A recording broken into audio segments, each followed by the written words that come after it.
టాలీవుడ్ లో ప్రస్తుతం multi starrer trend కొనసాగుతోంది. ఇటీవలే RRR సినిమాలో రామ్ చరణ్ ఎన్టీఆర్ స్క్రీన్ ని share చేసుకోగా Waltair వీరయ్యలో megastar Chiranjeevi mass మహారాజా రవితేజ కలిసి నటించారు. అలాగే బ్రో మూవీలో పవన్ కళ్యాణ్ సాయి ధర్మతేజ్ సందడి చేశారు. ఇక తాజాగా ఎవరు ఊహించని కాంబోలో కొత్త మల్టీ స్టారర్ తెరకెక్కనుందట. ఇంతకీ ఆ ఊహించని కాంబో ఎవరో ఆ స్టోరీలో చూద్దాం.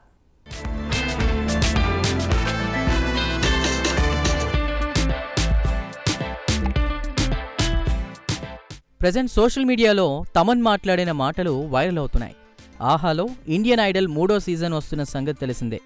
ఆ 3వ సీజన్కు తమన్ జడ్జిగా వ్యవహరిస్తున్న సంగతి తెలిసిందే. ప్రస్తుతం జరుగుతున్న ఈ 3వ సీజన్లో తమన్ చేస్తున్న వ్యాఖ్యలు, ఇస్తున్న మాటలు నెట్టింట్లో ఎక్కువగా వైరల్ అవుతున్నాయి. ఇప్పటికే ఇద్దరు సింగర్లకు వచ్చే ఓజీ సినిమాలో అవకాశం ఇస్తానని ఆహా వేదికగా మాటిచ్చాడు.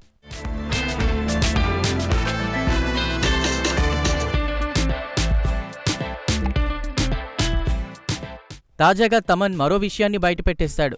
మహేష్ బాబు, బాలయ్య కలిసి ఇద్దరు మల్టీస్టారర్ చేస్తారని, ఆల్రెడీ ఆ స్టోరీ విన్నానని తమన్ చెప్పుకొచ్చాడు.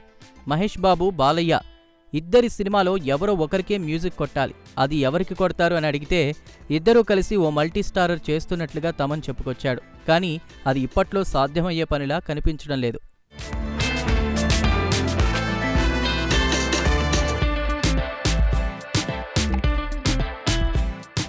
మొత్తానికి కథ అయితే విన్నానని తమన్ అన్నాడు.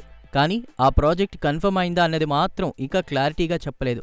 ఇప్పటికే బాలయ్య ప్రస్తుతం సినిమాలు, రాజకీయాలు చేస్తున్నారు. మహేష్ బాబు చేస్తున్న ప్రాజెక్టును బట్టి చూస్తే అసలు ఈ కాంబో ఇప్పట్లో సెట్ అవుతుందా అన్నది అనుమానం కలుగుతుంది. బాలయ్య ప్రస్తుతం తన బాబీ ప్రాజెక్టుతో బిజీగా ఉన్నాడు. మహేష్ బాబు ఇంకో 2-3 ఏళ్ల వరకు బయటకు వచ్చే పరిస్థితి అయితే లేదు.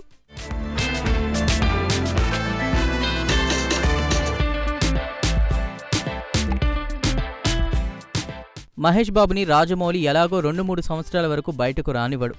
SSMB 29 ప్రాజెక్టు కోసం మహేష్ బాబుని తన వద్ద ఉంచేసుకుంటాడు రాజమౌళి. మహేష్ బాబుతో జక్కన చేయాల్సిన ఆ ప్రాజెక్ట్ ఇంకా స్టార్ట్ కూడా కాలేదు. ఇది అయ్యేలోపు ఇంకో 2-3 ఏళ్ళు అవుతుంది. సో బాలయ్య బాబు, మహేష్ కలిసి నటిస్తారనేది మాత్రం ఇప్పట్లో సాధ్యమయ్యే పనిలా కనిపించట్లేదని క్రిటిక్స్ అంటున్నారు. ఒకవేళ సెట్ అయినా మరో 2-3 ఏళ్లు టైం పట్టొచ్చని ఫిలిం సర్కిల్లో టాక్ వినిపిస్తోంది.